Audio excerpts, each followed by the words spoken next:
Assalamualaikum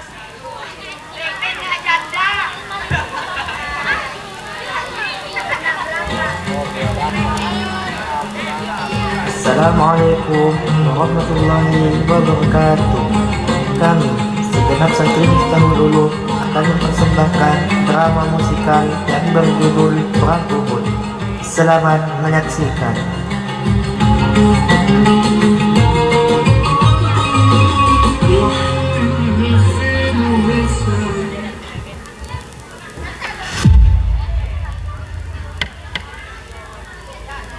Pada tahun ketiga dari hijrahnya Rasulullah Shallallahu Alaihi Wasallam terjadi peperangan besar di sekitar yang mana kaum Quraisy pada saat itu berjumlah 3.000 orang yang dipimpin oleh Abu Sufyan.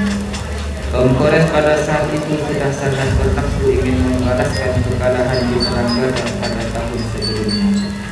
Kekalahan di Badar merupakan hal yang sangat memalukan yang harus mereka balas. Kaum muslimin sendiri berjumlah 700 orang yang dipimpin langsung oleh Rasulullah Shallallahu Alaihi Wasallam. Pada awalnya kaum muslimin berangkat dari Madinah berjumlah 1.000 orang. Namun di tengah-tengah perjalanan 300 orang mengundurkan diri bersama Abdullah bin Ubay, seorang munafik yang berhasil menghasut 300 pasukan untuk kembali ke Madinah.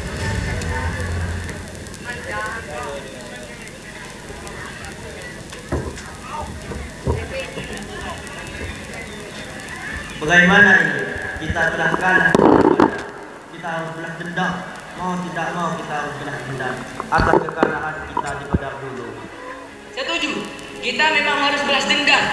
Kita bukan orang-orang yang lemah. Islam memang harus benar-benar dihancurkan. Ya benar, aku juga setuju. Kami para kaum wanita akan menyaksikan perang ini dan berjuang untuk membalaskan kematian ayah, saudara, dan para teman-temannya. Bagaimana dengan kalian? Apakah kalian juga setuju? Setuju. Lihat itu, dia adalah Wahsy, orang yang terkenal hebat dalam melempar tombak. Wahai Wahsy, aku akan membayarmu dengan perak seberat badanmu dan fitra setinggi badanmu untuk satu lemparan tombak penyanyinya Hamzah.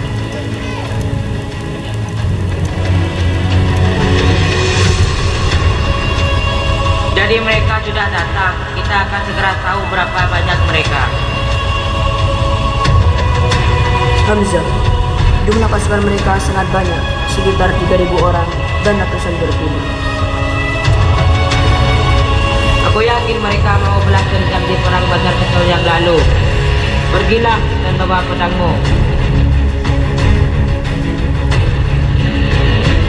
Tibalah saatnya peperangan dimulai. Rasulullah Shallallahu Alaihi Wasallam membuat formasi yang sangat hebat bagi kaum muslimin. Sayap kanan berada di kaki bukit Uhud dan sayap kiri berada di kaki bukit Aiman. Sayap kanan aman karena terhadang bukit Uhud, sementara sayap kiri mempunyai celah di mana musuh bisa menyerang dari balik bukit Aiman secara mendadak. Waktu itu Rasulullah Shallallahu Alaihi Wasallam menempatkan 50 orang pemanah yang dipimpin oleh Abdullah bin Zubair untuk berjaga di bukit Ainain. Prajurit, hari ini kita akan membalaskan kematian orang-orang kita yang mati di perang Badar. Nyawa harus dibalas dengan nyawa dan darah harus dibalas dengan darah. Lihatlah, itu adalah Hamzah. Apa kau melihatnya? Dia adalah keberuntunganmu hari ini. Oh, jadi itu yang namanya Hamzah. Hamzah, Nabi bertanya, apakah engkau sudah perhatikan orang-orang berkuda tersebut? Hai kamu, kirim 50 pemanah untuk mengawasi mereka.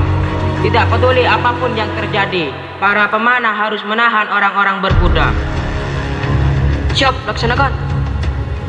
Zaid, katakan pada Nabi, kita sudah siap. Wahai Hamzah, apa pendapatmu tentang perang ini? Selain jumlah mereka yang banyak, aku akan katakan ini adalah suatu pertarungan yang hebat. Kita melihat mereka dan mereka pun melihat kita. Tapi wajah mereka tidak pernah menakutkanku. Pasukan, siapkan senjata kalian. Ya, serang!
Berkat keteguhan dan kesabaran kaum muslimin, sebagaimana yang Rasulullah Shallallahu Alaihi Wasallam sabdakan kepada pasukannya sebelum berangkat ke medan Uhud, bahwa jika kaum muslimin teguh dan bersabar di medan perang, maka kemenangan akan diraih dengan pertolongan Allah Subhanahu wa Ta'ala.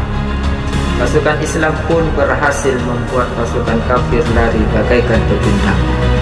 Kaum kafir meninggalkan segala harta mereka dan berlari mencari keselamatan. Di pikiran mereka sudah tidak terfikirkan lagi tentang dendam. Nafsu balas dendam mereka telah hilang di tengah gelapnya kekalahan. Saat kemenangan mulai terbit bagi kaum muslimin, cahaya itu membuat mereka lalai dan mengejar musuh sembari memunguti rampasan perang. Melihat kemenangan yang nyata itu, pasukan yang diberi amanah oleh Rasulullah Shallallahu Alaihi Wasallam untuk berjaga di bukit melanggar amanahnya. Mereka ikut turun untuk memunguti harta rampasan perang. Khalid bin Walid yang melihat di bukit telah kosong oleh penjagaan, ia segera memutar pasukannya dari balik bukit itu dan menghantam pasukan Islam yang melanggar di saat mereka lengah.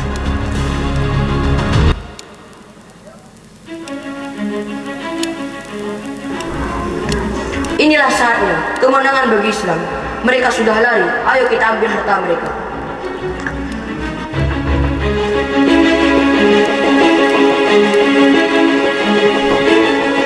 Kita sudah kalah, Khalid. Orang-orang kita sudah lari semua. Belum, kita belum kalah. Di samping itu, pasukan kafir memutar pasukannya dari balik bukit dan menghantam pasukan Islam dari belakang di saat mereka lengah.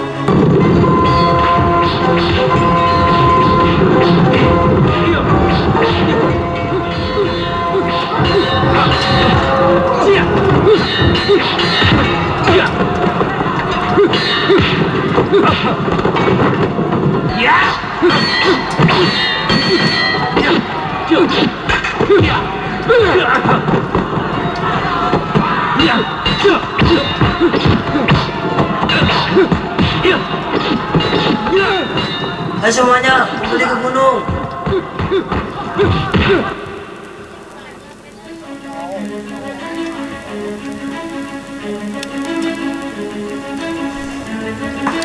Aku pikir kita akan kalah, Khalid. Sekarang kemenangan ada di pihak kita.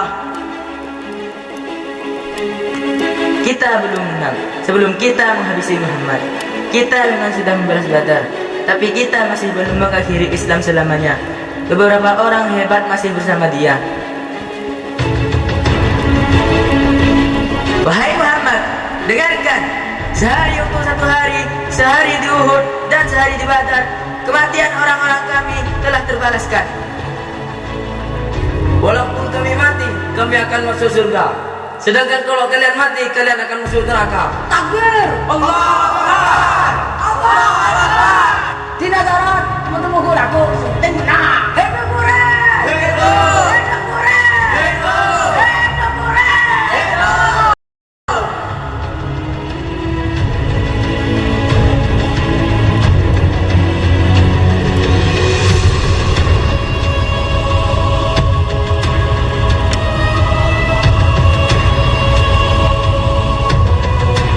Hamzah, apa kamu mendengarku Hamzah? Aku Hindu. Apa kamu ingat Hamzah? Bagaimana kamu membunuh ayah, saudara, dan orang-orang kamu? Sekarang aku bahagia karena kamu sudah mati. Tapi ini belum seberapa. Wasi, belah badannya dan ambil jantung.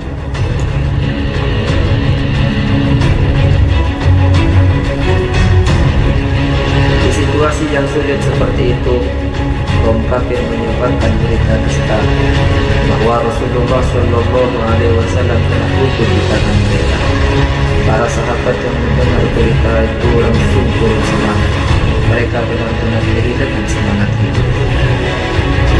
Di sisi lain, para pemanah yang melanggar perintah Rasulullah Shallallahu Alaihi Wasallam merasa mereka lah yang paling berdosa atas terbunuhnya Rasulullah. Menyadari hal itu, Rasulullah Shallallahu Alaihi Wasallam memberikan kabar pada pasukan yang dekat dengan beliau bahwa beliau masih hidup dan masih berperang melawan orang-orang kafir. Kabar itu pun sampai ke seluruh pasukan Islam dan membuat mereka memiliki harapan untuk menang. Pada akhirnya, pasukan Islam mampu memukul mundur pasukan kafir dan membalikan keadaan. Meskipun kaum muslimin tidak menang, namun dalam sisi lain kaum muslimin mendapatkan pelajaran yang sangat berharga, sebuah kunci kemenangan yang akan mereka bawa di medan peperangan selanjutnya, yaitu selama pasukan Islam teguh atas perintah Rasulullah Shallallahu Alaihi Wasallam, mereka pasti akan menang. Namun jika melanggar perintah Rasulullah Shallallahu Alaihi Wasallam, dapat dipastikan mereka tidak akan pernah menang.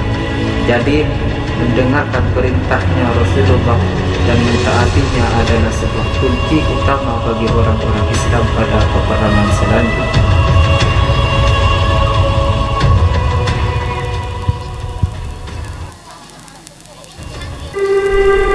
Sekian dari drama kami. Wassalamualaikum warahmatullahi wabarakatuh.